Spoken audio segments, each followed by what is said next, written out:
What up, everybody? Welcome to the Knoc Knef Show. I'm Knoc. Knef CEO. Shoot. So I don't know when we're going to put this out, but this is something that's going on right now. There's rumors that your president is no longer with us. Right now, I just looked on my phone, and it's Labor Day, and the flag at the... The Simpsons predicted that he would be dead on this on 2 days ago. So the flag at the White House right now is half staff. Flag is at half staff because of the shooting at the school. That's what they say. But there's also been ambulances leaving the White House going to the hospital. Yeah. So there's all kinds of stuff going on, all kinds of stuff that's been perceived and just rumors, all kinds of stuff happening. I was on TikTok not too long ago, and this guy had mentioned something, and I just want to kind of go over what he had mentioned because it was very interesting to me, and it's very just thought-provoking. Okay. Provoke some thought, please. Provoke some thought. If this happens, when this happens, we're not gonna say what's gonna happen, but if this happens and when this happens, this is gonna be the worst and best day for half the country in half the country. Now think about this. No, it's gonna be a bad day because then we get JD Vance. Hold on. We're not even going there yet. But think about this. You can't say anything on social media, positive or negative, about what has happened. There's going to be a massive wave of celebration and a massive wave of criticism for the people who are saying celebratory things about what has happened. Mm-hmm. And then a massive wave of criticism for the people who are criticizing the people who are celebrating the thing that has happened. But see, here's the thing. Hold on. We're not even done yet. The backlash for the things that he's done is going to be overwhelming. Then the backlash to talk about this man and his demise is going to be overwhelming. Okay. Let me say something. Go ahead. So, here's what you got to take in consideration. Never in the U.S. history have we had a man in the office of the president who has been known for shallow morals as Donald Trump. That's very true. His escapades in his life before becoming president had already kind of defined who he was. That's true. The fact that he was charismatic enough to get people to follow him says a lot about us as people and the cult of personality. But does it? Because there's another man named Hitler who did the same thing. Right, but Hitler was a great speaker. Trump's not even a great speaker. But it doesn't matter if you're a great speaker. Can you get people to follow you? Well, and the thing about Trump, and this is what we had said years ago when he first got elected. Because remember, I told you, I said it wasn't about him being a great speaker. He spoke in a way where people who weren't smart understood him. True. The problem with Democrats is Democrats spoke in paragraphs. Let's say it right. Trump spoke at a 5th, 6th grade level where people of a certain educational background, Americans as a whole, speak at a 5th and 6th grade level. Yeah. Smart people speak in paragraphs. Mm-hmm. This is the thing. There's a female that was interested in me, and I just realized in the last week or so that she's an avid Trump supporter. Mm-hmm. I'm definitely not, but she was an avid Trump supporter. And now Instagram changed their little thing where you can see people when they like stuff, and now they have where you could put like your feed is on the thing, then you could put your you have your images, then you have your feed, your reels, and now you have a repost. They have a whole repost thing. So if you post something, I could just repost it on my reposting, not on my actual feed, my page. So people could just see something, they could just repost it on the repost page. So every time anybody likes something or reposts, it pops up. So I can go on my little thing and see what everybody reposts or whatever. So anytime it's anything conservative, it posts on this thing where I can just go down this thing.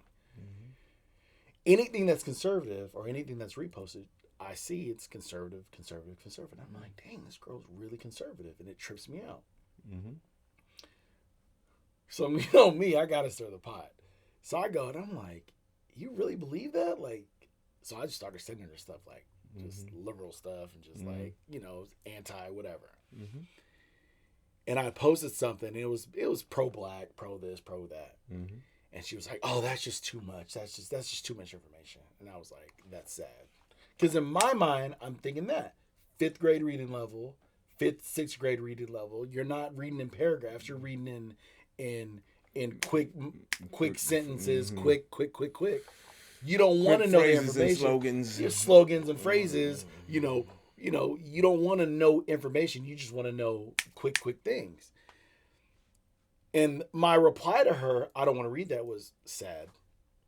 Because you don't want to know. Yeah. You don't want to do the knowledge. You don't want to actually know the knowledge. You just want to, just that instant dopamine hit of like, ha, that's funny. On to the next thing. But anyway, back to this. It is going to be a great day for people and the worst day for people. You're not going to be able to go on any kind of social media, any kind of social media, any kind of news. It is going to be a great day and a terrible day, all in one mixed bag of emotion. And then, like I said, you start the J.D. Vance era, who is a straight disciple of Peter Thiel. But you know what, though? This is the thing. J.D. Vance doesn't have the backing of Trump. J.D. Vance is not Trump. No. He's not. People follow Trump. They will follow Trump off of the thing. But people don't like J.D. Vance like they like This Trump. I'm about to say. J.D. Vance may not get elected. No. But he will be in... Let's say Trump is dead. It's 3.5 years. That's true. But J.D. Vance don't have it. J.D. Vance ain't Trump. J.D. Vance ain't Trump, but he's already proven to me that he would vote. He votes against his own interests because his wife is not white. Yeah, but this is the thing. His wife is Indian. Melania ain't Indian. No. He can't show his wife on TV because she's Indian. Fact, like plain and simple. The fact that she is not, the fact that she's brown cancels half of the people who like Trump out, point blank, just off of racism alone. Yeah.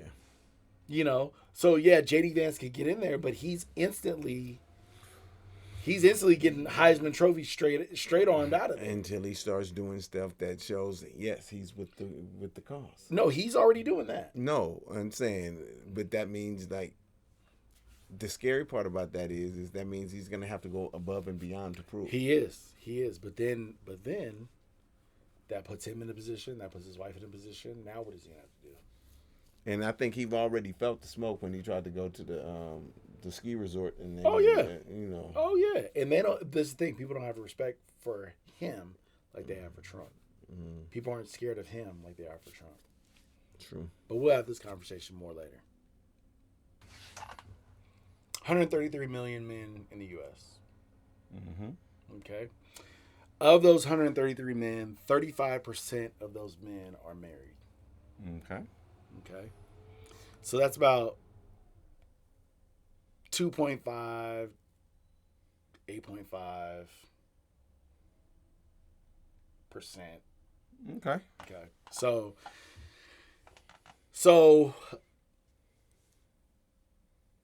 I asked you this before, but I'm gonna ask you now. How many gay men in your life do you know personally? But then, how many gay acquaintances do you have in your life? I know about 2 people that are that I know I might see in a week that I talk to regularly that are gay. And acquaintances, kids, friends, all that, like you asked before, it's probably 20 at most. Okay, that's more than me. When I was, But I live in the Bay. yeah, you live in the Bay, so You yes, live in I live in the the Valley. I mean, Valley. there's, I have gay people around me, but not. When I was in medical, there was a lot more. But since I'm not in medical, I'm not around as many people as I used to be. So it's a little different now. I'm more secluded now. So it's a little different. So the reason why I'm bringing this up is because there's been a study that's come out as far as men who claim to be straight that have actually slept with other men. Yeah. And so basically down low men and what that stat is. And it's What's that stat? shocking. What is it? There's 133 million men in the United States. 6 to 10% of those men have had sex with another man.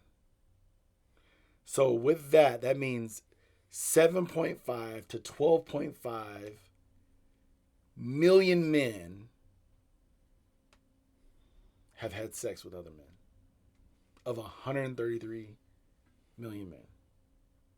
And those are the men that don't have a name and that are anonymous. No, those are the men that have a name, that have put a name to it. The men that are anonymous, 20%. That stat goes up to 20%. 20%. So that puts it at about 25 million men. That's interesting. Now we're, 2 black men or whatever. So in our minds we think, and I'm gonna say that 2 black men. I am straight. I've never had any interaction with any just saying I'm all women, but that's interesting though. It's. But then, in the, how would I say? I guess people put it in the realm of sexual exploration. People try everything. People try all kinds of things, and they'll say, "Excuse me." They'll say, "I tried it once," or and then there are people with money. We've had that conversation too. Who do as they please and don't feel like they have to define it. Yeah. It's all about there's men that it's all about the conquest. Yeah. So you have a whole lot of stuff that falls in there, and these are people that are never going to tell you that they've done it. And that's why, that's why they defined it with men who are, who don't want to put a name to it versus men who will actually put a name to it. So I'm not gonna lie. I mean, I was shocked at the stats. I was shocked. I wasn't. And 20%. And listen men? why I say I'm not. And I know this is gonna sound. It's gonna be a little racist to some people, but growing up playing sports in locker rooms with white boys were way more sexually free than black kids. Oh, 100%. Absolutely. And I realized that later on in life. But I'm saying motherfuckers run around tapping each other's dicks and all that kind of stuff. It's like, bruh, Yeah. I learned a lot. I learned a lot recently, actually. And so for some people, sex is a little freer for them. You know what I mean? Yeah. For some people, there's parameters. And I think a lot of that is all in how you grew up, your religious background. Yeah. And all of that. And so I can believe it. It's interesting because, like you said, there's so many people that won't claim it but have done it.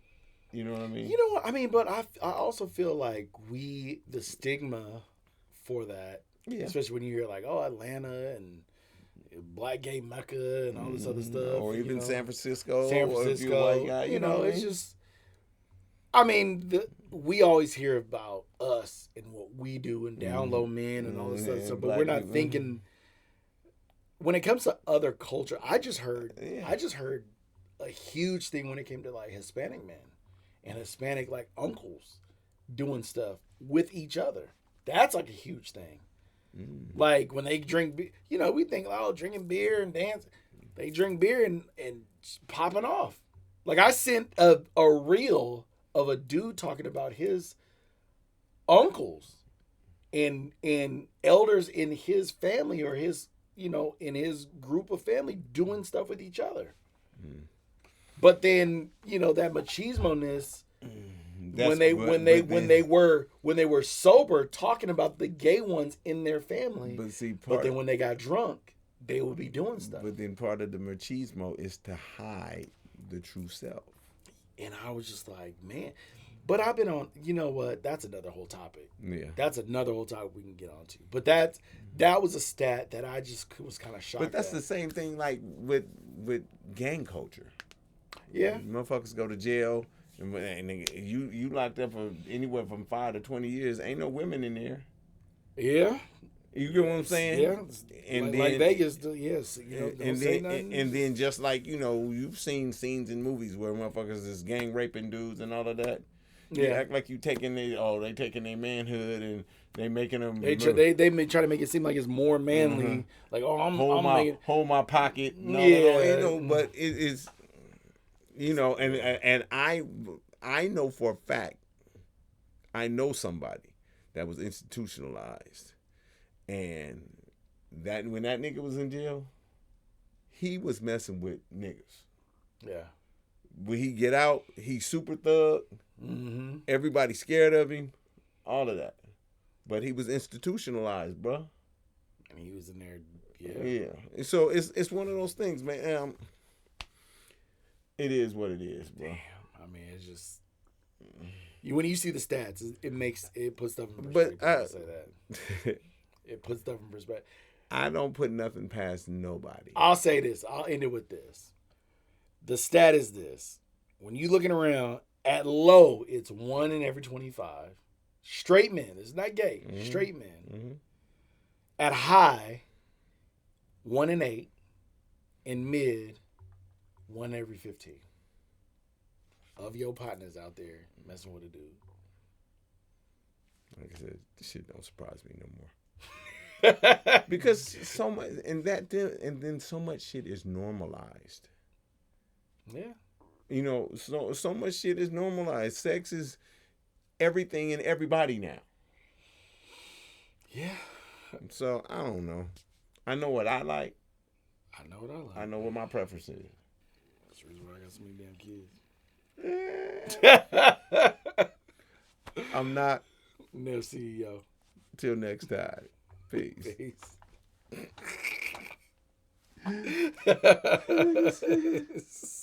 Oh, God.